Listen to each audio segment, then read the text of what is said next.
জুলাই জাতীয় সনদ ও গণভোট অধ্যাদেশ কেন অবৈধ হবে না তা জানতে চেয়ে রুল জারি করেছেন হাইকোর্ট। বিচারপতি রাজিক আল জলিল ও বিচারপতি মোহাম্মদ আনোয়ারুল ইসলাম শাহিনের হাইকোর্ট বেঞ্চ এ রুল জারি করেন। নির্বাচন কমিশন, আইন সচিব সহ সংশ্লিষ্টদের এর জবাব দিতে নির্দেশ দেওয়া হয়েছে। এর আগে জুলাই সনদ বাস্তবায়ন আদেশ, গণভোট অধ্যাদেশ ও সংবিধান সংস্কার পরিষদের সদস্য হিসেবে শপথের বৈধতা চ্যালেঞ্জ করে করা রিটের উপর শুনানি হয়। শুনানির শেষে আদেশের জন্য আজকের দিন ধার্য করেন আদালত। এ নিয়ে সুপ্রিম কোর্টের আইনজীবী চৌধুরী রেদওয়ানি খোদারনি ও অ্যাডভোকেট গাজী মোহাম্মদ মাহবুব আলম আলাদা দুটি রিট করেন। এতে জুলাই সনদ বাস্তবায়ন আদেশ বাতিল চাওয়া হয়। এছাড়া সংবিধান সংস্কার পরিষদের সদস্য হিসেবে শপথ অবৈধ ঘোষণা নির্দেশনা চাওয়া হয়। রিটের পক্ষে আইনজীবীরা আদালতে বলেন যে প্রক্রিয়াতে জুলাই সনদ বাস্তবায়ন আদেশ প্রণয়ন করা হয়েছে তা সঠিক নয়। এ সময় সংবিধান সংস্কার পরিষদের শপথ প্রক্রিয়া সাংবিধানিক ভিত্তি নিয়েও প্রশ্ন তোলা হয়। আর রিটের বিপক্ষের আইনজীবীরা বলছেন, জুলাই সনদ বাস্তবায়ন আদেশ যদি অবৈধ হয় তবে বিগত অন্তর্বর্তী সরকার যা করেছে সবকিছুই অবৈধ। এ নিয়ে এখন যারা প্রশ্ন তুলছেন সেটি আত্মঘাতী। আধুনিকতায় পরিবেশ বান্ধব গ্রেট ওয়াল সেরামিক। দর্শক, আমরা আরো খবর জানবো আমার সহকর্মী রাব্বি হোসেনের কাছ থেকে। রাব্বি, রুলের জবাব কে দেবে? কতদিনের মধ্যে নিষ্পত্তি হবে এই রুলের?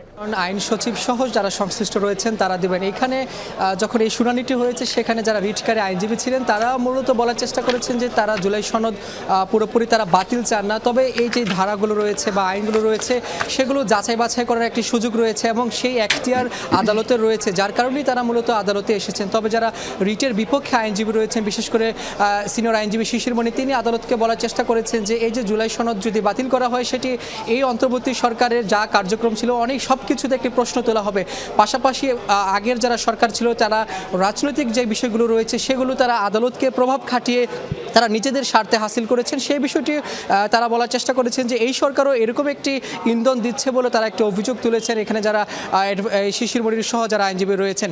তবে যেহেতু এই বিষয়টি অর্থাৎ জুলাই সনদ বাস্তবায়ন আদেশ এবং গণভোটের যে অধ্যাদেশ জারি সহ সংবিধান সংস্কার পরিষদের সদস্য হিসেবে যে শপথ সেটি কেন অবৈধ এবং অসাংবিধানিক হবে না সে বিষয়ে যেহেতু হাইকোর্ট একটি রুল জারি করেছে, তবে রুল নিষ্পত্তি হওয়ার আগ পর্যন্ত এই আরও বিস্তারিত বলা সম্ভব হচ্ছে না, কারণ এখানে যেহেতু দুটি পক্ষ রয়েছে, শিশির মনি সহ আইনজীবীরা বলছেন যে জুলাই সনদ যেখানে তারা স্বাক্ষর করেছে, নানা পক্ষ রয়েছে, বিভিন্ন রাজনৈতিক দলগুলো রয়েছে, তাদের কেন এখানে এই রিটে পক্ষভুক্ত করা হয়নি সেটি তিনি তো আসলে প্রশ্ন তুলেছেন।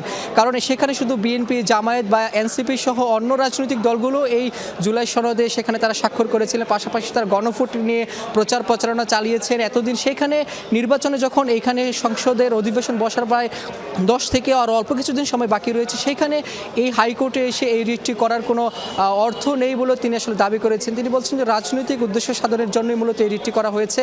তবে অন্য পক্ষ নিয়ে যেহেতু রিটের তারা এখানে রুল জানতে চেয়েছেন, রুল শুনানি হবে শীঘ্রই, সেখানে আইন সচিব রয়েছে, পাশাপাশি নির্বাচন কমিশন তারাও এখানে রুলের জবাব দেবেন এবং যারা রিটকারী আইনজীবী রয়েছেন তারাও বারবার বলছেন যে তারা পুরোপুরি বাতিল চান না, তবে যে আইনগুলো রয়েছে, ধারাগুলো রয়েছে সেটি যাতে সঠিকভাবে যাচাই বাছাই করা হয়। যেহেতু তারা বলছেন যে অন্তর্বর্তী সরকারের আমলে যে সবগুলো ধারাই যে সঠিকভাবে হয়েছে সেটি বাস্তবায়ন হলে যে বাংলাদেশের ভবিষ্যতের জন্য সব কিছুই ভালো হবে, এই বিষয়টি নিয়েও তারা একটি প্রশ্ন তুলছেন। তারা চাচ্ছেন যে আদালত যাতে এই ভালো করে যাতে আসলে ব্যাখ্যা চায় বা তাদের যে এখতিয়ার রয়েছে আদালতের সেটি যাতে আসলে এই রুল নিষ্পত্তির মাধ্যমে নিষ্পত্তি হয় সেই বিষয়টি তারা বলছেন। তবে এখানে যারা রিটের বিপক্ষের যারা আইনজীবী রয়েছেন তারাও বারবারই একটি কথা আদালতকে বলার চেষ্টা করেছেন যে অন্তর্বর্তী সরকার এই যে গণঅভ্যুত্থান পরবর্তী সময়ে ছাত্র জনতার ম্যান্ডেট নিয়ে তারা যে ক্ষমতায় এসেছেন, তারা দীর্ঘ সময় রাজনৈতিক দলগুলোকে নিয়ে একত্রিত হয়ে জুলাই সনদ, যেখানে তারা এই অধ্যাদেশ বা গণভোটের যে অধ্যাদেশ জারি হয়েছে, জুলাই সনদ আদেশ যারা বাস্তবায়নে স্বাক্ষর করেছেন, বিশেষ করে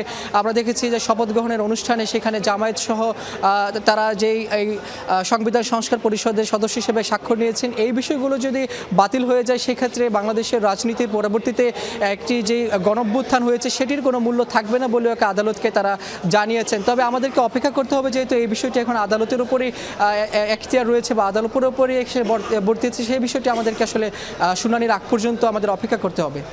রাব্বি, অনেক ধন্যবাদ আপনাকে বিস্তারিত জানানোর জন্য।